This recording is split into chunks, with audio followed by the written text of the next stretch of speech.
ప్రజల్లో తీవ్ర స్థాయిలో వ్యతిరేకత ఏర్పడిన పరిస్థితి. ఈ ఎన్నికల్లో మంత్రుల్లో దాదాపుగా 80% మంది గెలవరని కూడా సర్వేలు చెప్తా ఉన్న పరిస్థితి. ఓటమి తప్పదని తెలియడంతో ఇక నైరాస్యంలో మంత్రులు లేదంటే అధికార పార్టీకి సంబంధించిన ముఖ్య నేతలు కూడా ఉన్నట్టుగా తెలుస్తోంది. పోలింగ్ ముగియగానే ఇటు రోజా కావచ్చు, విడుదల రజని కావచ్చు, ఇక అనేక మంది మంత్రులు చాలా ప్రాంతాల్లో ప్రచారం చేసేందుకు కూడా వారందరూ కూడా ముందుకు రాని పరిస్థితి కనిపించింది. అట్లాగే కనిపించకుండా పోయిన పరిస్థితి. ఇక అభ్యర్థులు ఓడిపోతే కనుక, వైసీపీకి సంబంధించిన అభ్యర్థులు ఓడిపోతే ప్రజలకు ముఖం ఎలా చూపించాలనే ఆలోచనలో కూడా వైసీపీ నేతలు ఉన్నట్టుగా తెలుస్తోంది. 5 ఏళ్ల పాటు ప్రజలకు దూరంగా ఉండి కేవలం ఎన్నికల సమయంలోనే బయటకు వచ్చిన పరిస్థితి కనిపించింది. నేతలు ఎన్నికలు అవ్వగానే తిరిగి ముఖం చాటేస్తున్నటువంటి పరిస్థితులు అయితే కనిపిస్తా ఉన్నాయి. గడప గడపకు మన ప్రభుత్వం అంటూ జగన్మోహన్ రెడ్డి చాలా ప్రతిష్టాత్మకంగా తీసుకున్నారు.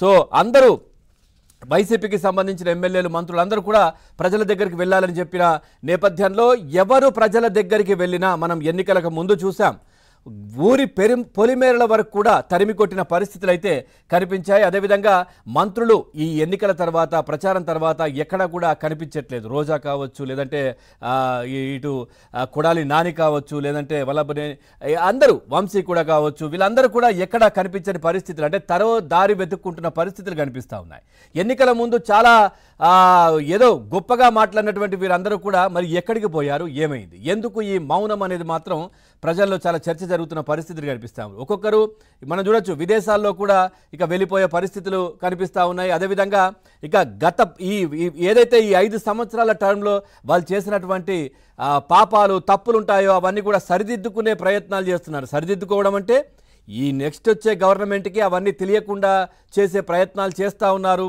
ఫైళ్ళు మాయమైపోతూ ఉన్నాయి. తర్వాత కొన్ని ఫైళ్ళు మనం చూసాం గతంలో, ఏదైతే ఇటు లోకేష్ విచారణకు సంబంధించి కూడా పూర్తిగా కూడా దాంట్లో హెరిటేజ్కి సంబంధించిన పత్రాలు తీసుకొని వచ్చారు.